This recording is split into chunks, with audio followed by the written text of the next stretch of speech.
The lecture hall aboard the Aurelius Theta was built to intimidate, tiered in concentric arcs, with walls of living moss glass that shimmered with ambient data. The room could seat over 500 sentients. Over a dozen species filled the seats today, with scales, feathers, fur, and chitin, catching the light like a shifting mosaic. The central podium pulsed softly with the neural interface of Professor Trillax's lectern. He tapped a claw against it and began the lesson with a practiced calm. "Today," Trillax said, his 3 luminous eyes scanning the crowd, "we close our series on extinct apex species. I will be concluding with the most infamous of all, a creature once catalogued as Class Omega Rho on the Galactic Danger Scale. It wiped itself out approximately 1 century ago." There was a ripple of interest, especially among the newer students. They were carbon-based bipeds, technologically erratic, behavioral patterns unpredictable. Their legacy was short, brutal, and instructive. This species, once native to a now quarantined world in Sol Sector Terra 3, was considered, for centuries, the deadliest life form ever observed. There were quiet gasps and exchanged glances. One of the Thal units chirped in amusement. "What was it called?" a Zevian student asked, brushing its fronds in curiosity. Trillax smiled, though the expression was alien and unsettling to the uninitiated. "Fortunately, it is gone now. But its name was Human." Laughter rippled through the crowd. Someone jokingly clutched their datapad as if for protection. At the very back of the hall, in the shadowed upper tier near the emergency bulkhead, a student shifted uncomfortably. He exhaled, slow and measured. The bandages under his uniform tugged with every breath. His left arm lay across his lap. In a sling, the shoulder gently braced. His right leg was stiff, swollen beneath the synthetic cast, tucked awkwardly against the seat. He raised his hand. The gesture was human, fingers straight, palm forward, elbow bent.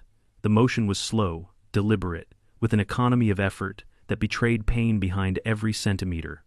Trillax paused, squinting. "Yes, speak, cadet." The human's voice was soft, hoarse. "It's called Earth, sir. We're not gone." Silence clamped the hall like a vacuum seal.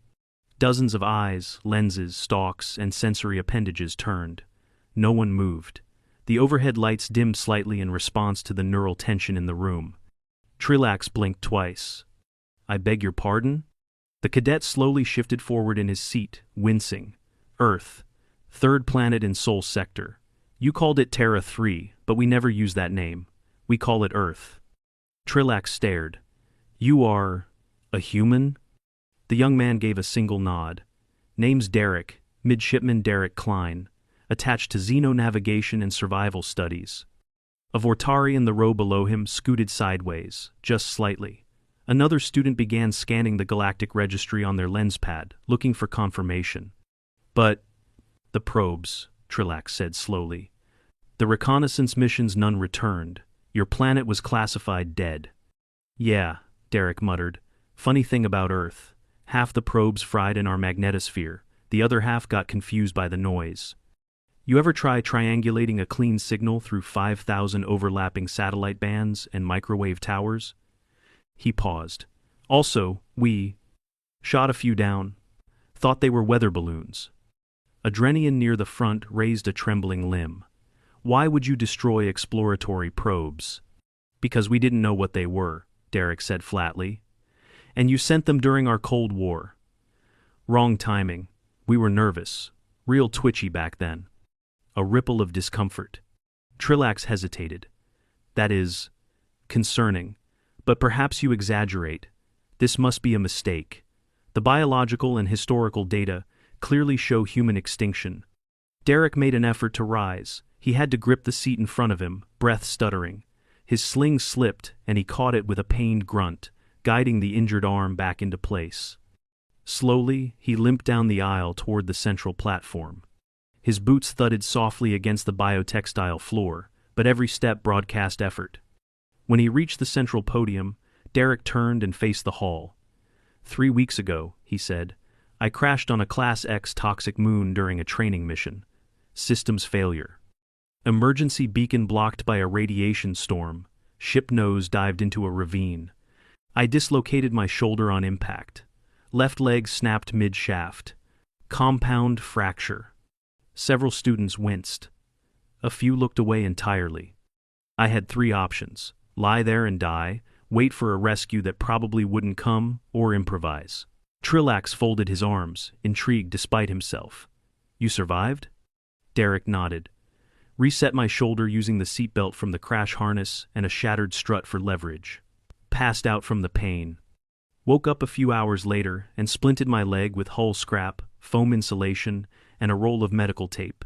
Used sap from one of the moon's native trees as antibacterial filler. Had to test it on a cut first to make sure it wouldn't kill me. Primitive, someone whispered. Effective, Derek replied. I built a comm array from the auxiliary battery, copper wiring, and parts of the atmospheric regulator. Took 2 days. Signal finally broke through the interference. Extraction team found me 6 days after the crash. Trillax tapped his lectern.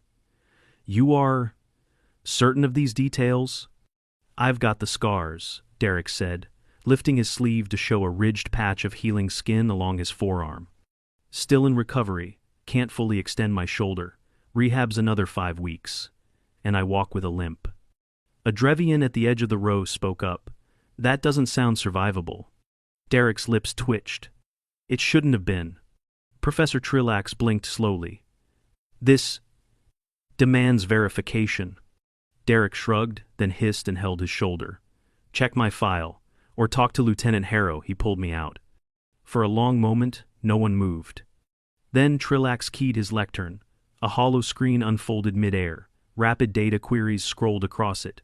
The room remained utterly still as Derek's personnel file appeared.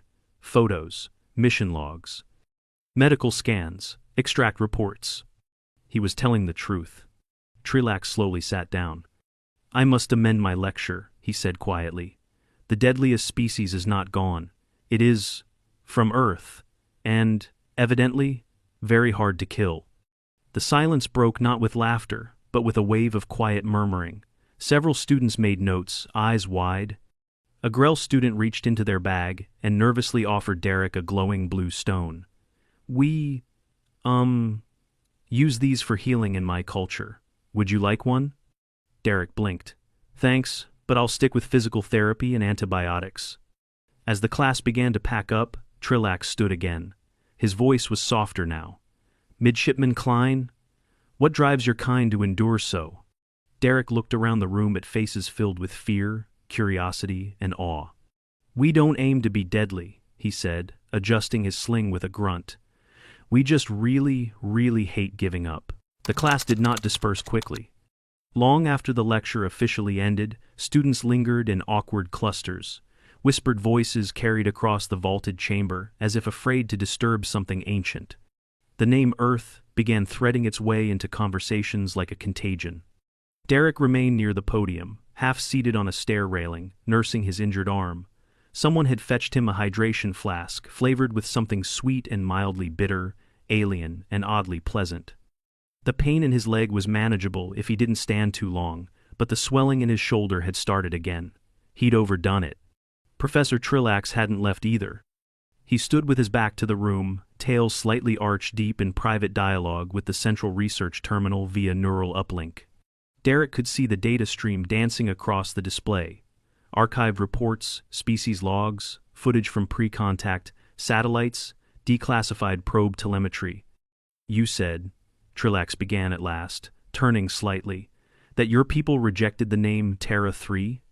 Never used it, Derek said, adjusting the sling. You guys labeled us that. We call it Earth. Simple name, but fitting. I see. Trillax walked slowly toward him, one claw clicking lightly with every third step. I've reviewed your record. Your academic scores are unimpressive. Derek gave a tired snort. Yeah, had a concussion during finals. Kinda hard to focus when your balance system's throwing fireworks. But your survival trial scores are near record-setting, Trillax continued. I know how to stay alive, Derek replied. Wasn't always in a classroom. Trillax studied him for a moment longer. Would you permit a demonstration of human biological resilience? Derek gave a wary glance. I'm not doing push-ups. No, Trillax said, raising both hands. Nothing strenuous. I mean, metrics, vital readings, cellular comparisons. Derek considered. You want to scan me? Yes, with your consent. He sighed. Fine, just not the leg. Bruising's deep. Took me 5 minutes to get my pants on this morning. Students edged closer as Trillax fetched a portable bioscanner and activated its tri-beam interface.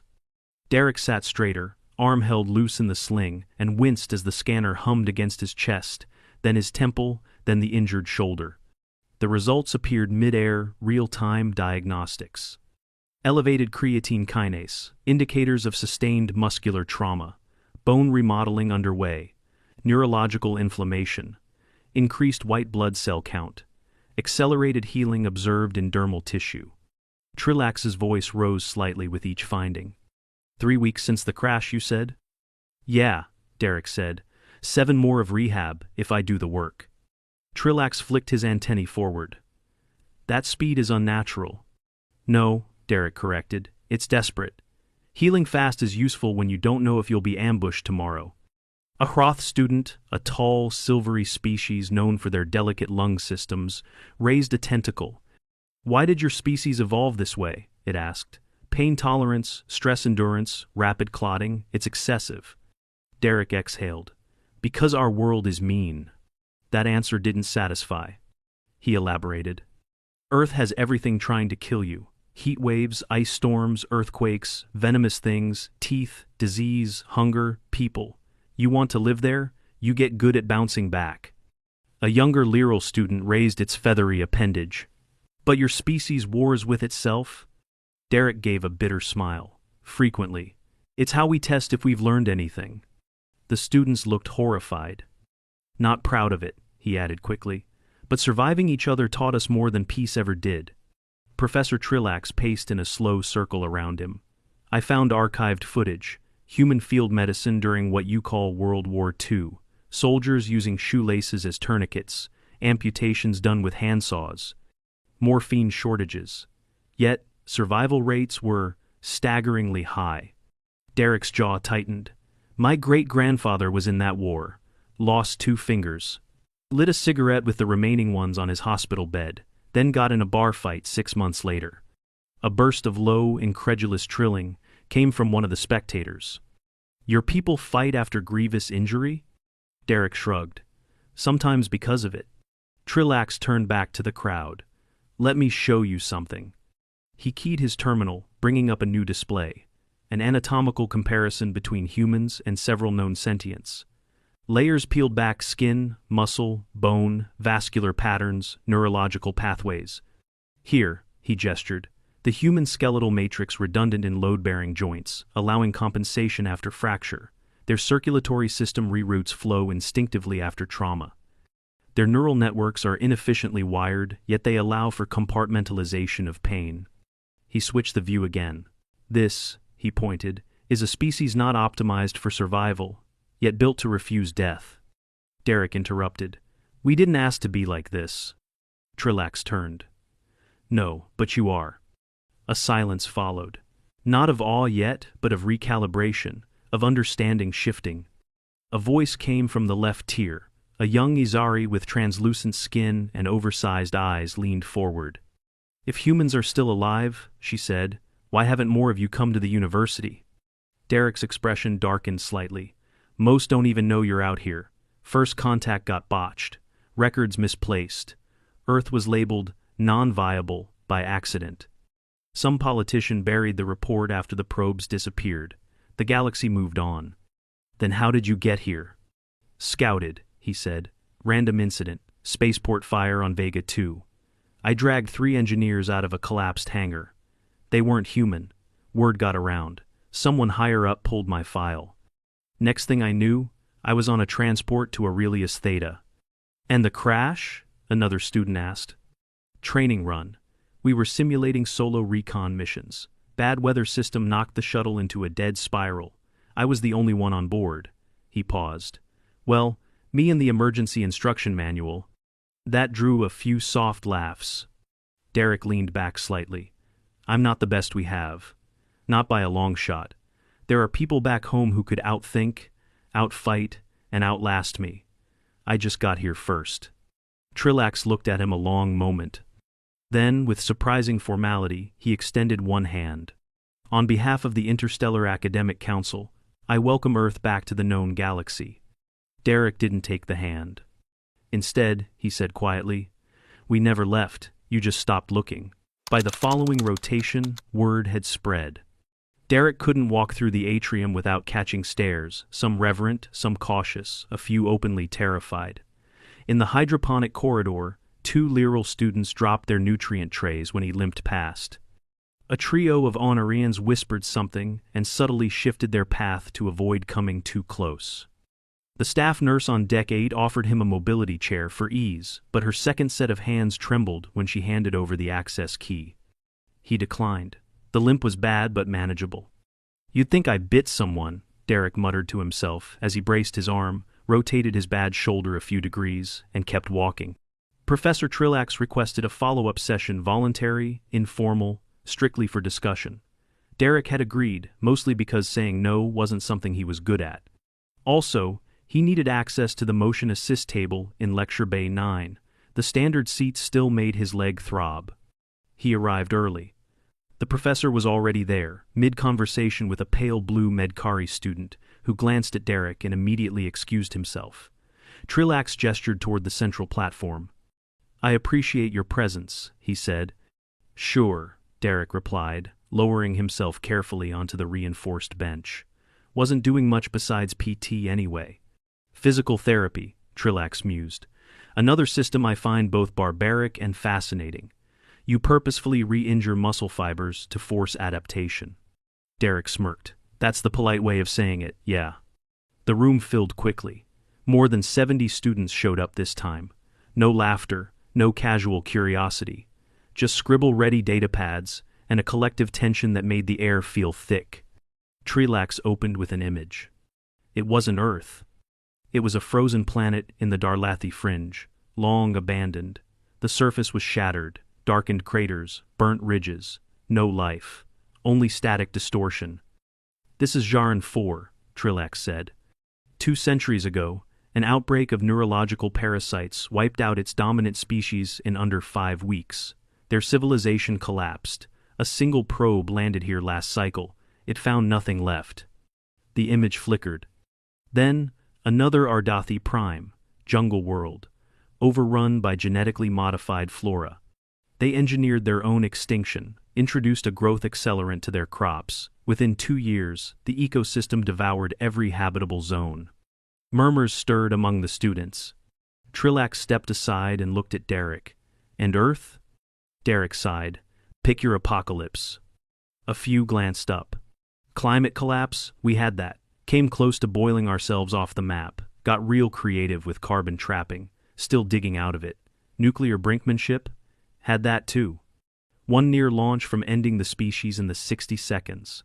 Bioengineering accidents, AI going rogue, mass extinction events. We've danced with the Reaper more times than I can count.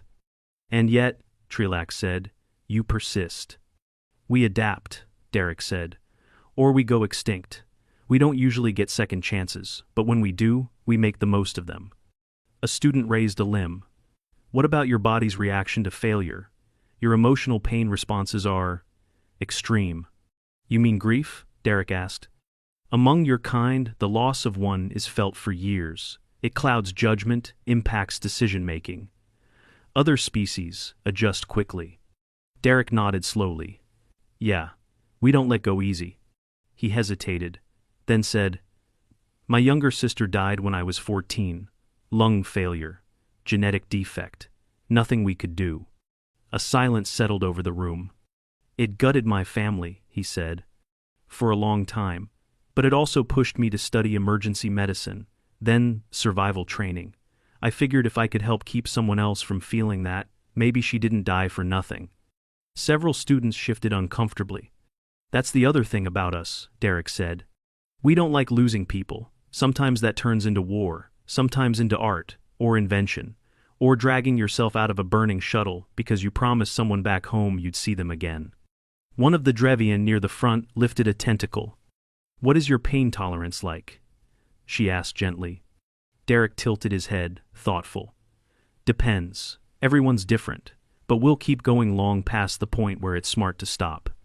He flexed his fingers slowly, then tapped his chest near the shoulder brace. Resetting this hurt like hell. I had to wedge the belt through a cracked console and lean into it. Felt like fire tearing through my arm. I blacked out halfway through. A few students looked nauseated. When I came to, he continued, I finished the reset and bound it up, because I knew if I didn't, the nerves would seize, and I'd lose the whole arm. Trillax looked disturbed. You willingly inflicted greater pain to regain function. No choice, Derek said. Same with the leg. If I hadn't stabilized it, I'd have bled internally. I tore strips from my seat cushion, melted wiring for straps, used tree sap to seal the puncture wound. You do what you have to. You keep moving. A voice called out skeptically, but at what cost? Derek looked toward the speaker, a tall, horned Exithari. The student's gaze was direct, unflinching. Is it not madness to endure what breaks others? Derek didn't blink. Maybe, but if I hadn't, I'd be dead. The Zethari said nothing more. Trillax approached again, holding a projection. It showed a model of Derek's shoulder bone fragmentation, partial tendon rupture, now fused into a thickening mesh of regrown tissue. I calculated recovery time for your injuries. Without medbay support, it should have taken 12 to 16 weeks to regain even limited range of motion. You are at 3. And moving. Not moving well, Derek corrected. But, yeah, pushing it. Trillax looked puzzled. Why? Derek gave a tired smile. Because when I stop, it stiffens. If it stiffens, I lose progress. If I lose progress, I fall behind in my program. If I fall behind, I lose my shot to stay here. The professor nodded, understanding dawning. And you will endure pain to remain part of this. Pain doesn't decide when I quit, Derek said. The room was utterly silent.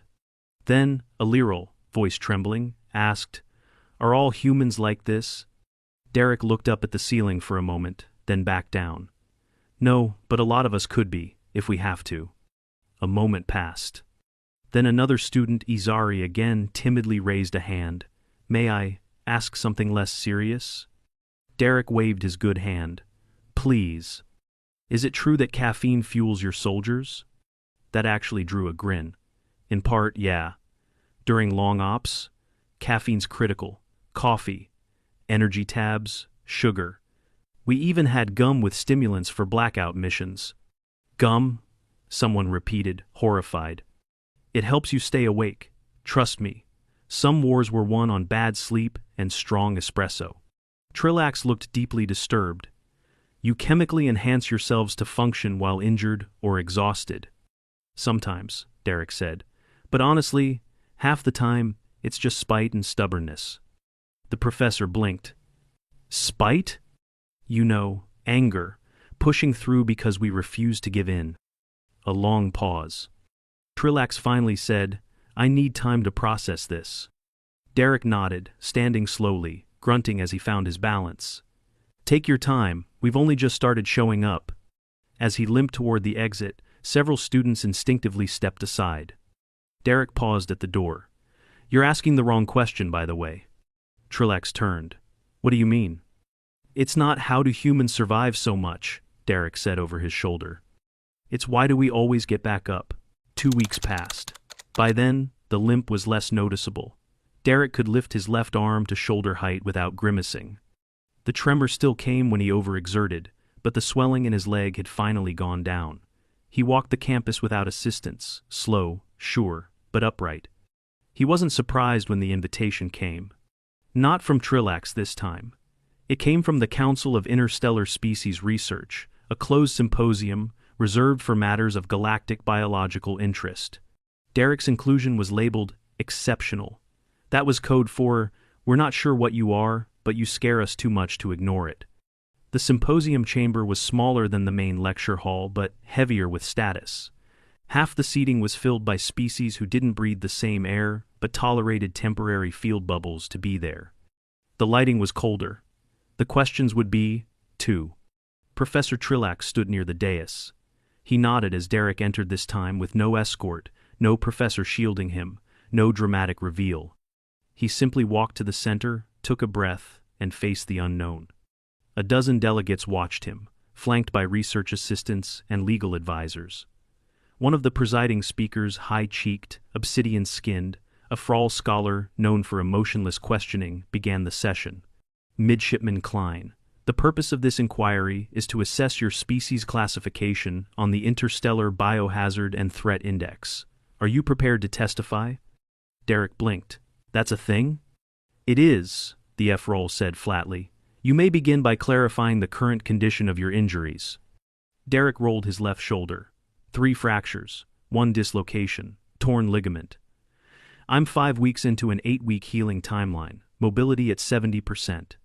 I've been cleared for light duty and self-paced physical therapy, pains manageable without meds. A Drevian researcher tapped her translator. What does manageable mean? I can sleep through the night, stand for extended periods, and climb 2 flights of stairs without blacking out, he replied. That's good, for us.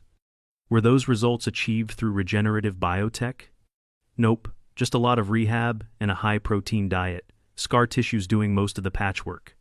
Trelax stepped forward, addressing the council. For reference, this recovery timeline would be fatal to 1/3 of our known species. The other 2/3 would require suspended animation and tissue reconstruction. The Froll looked at Derek. What explains your survival? He paused. A combination of field training, dumb luck, and hating the idea of dying alone in a ravine. That got a few muffled sounds, chuckles, gasps, he couldn't tell. We have reviewed the circumstances of your crash, the F-Roll said. You utilize materials including seat foam, battery wire, resinous plant sap, and broken plating to repair yourself and build an emergency transmitter. Do you consider this standard practice? Derek shook his head. Standard? No expected? Yeah. You expect to survive with no tools, in hostile environments, using trash? When the alternative is dying? Yes. A new delegate spoke tall, armored in polished scales, a strategic analyst for the Mux Coalition. Your cultural media suggests your species even turns disaster into recreation. Simulations, games, tests of endurance. Why? Derek considered. So we're ready when the real thing hits. He looked around the room. You have to understand, on Earth, bad things happen all the time. Fires, floods, plagues. We learn by throwing ourselves into danger in controlled ways. That way, when it's not controlled, we already know how to react. Trillax added quietly, they pre-traumatize themselves. The words hung heavy in the chamber. A Treshkal student near the wall raised a tendril. What would happen if your planet was attacked? Derek scratched his jaw. Depends who attacks, but it wouldn't go well for them. How so? Because we're not centralized, no single point of failure, and when things go bad, really bad, we stop panicking and start cooperating. You become unified? No, Derek said. We become terrifyingly resourceful. A memory surfaced unbidden.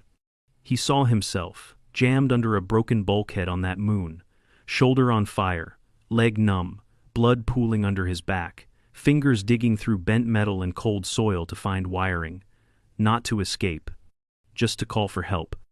Not even sure if anyone would hear, but trying anyway.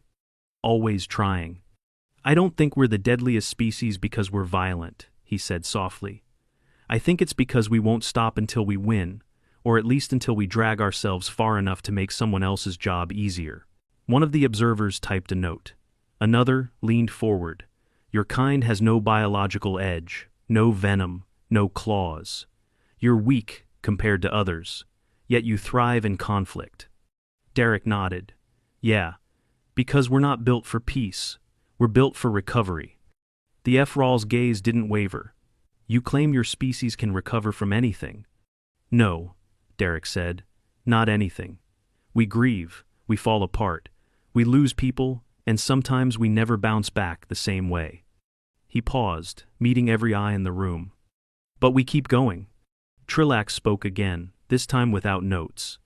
There is a concept I had dismissed until recently, a metric for danger not based on size, weaponry, or technology, but on sheer refusal to die, on the ingenuity of survival, on making disaster a stepping stone instead of a tomb.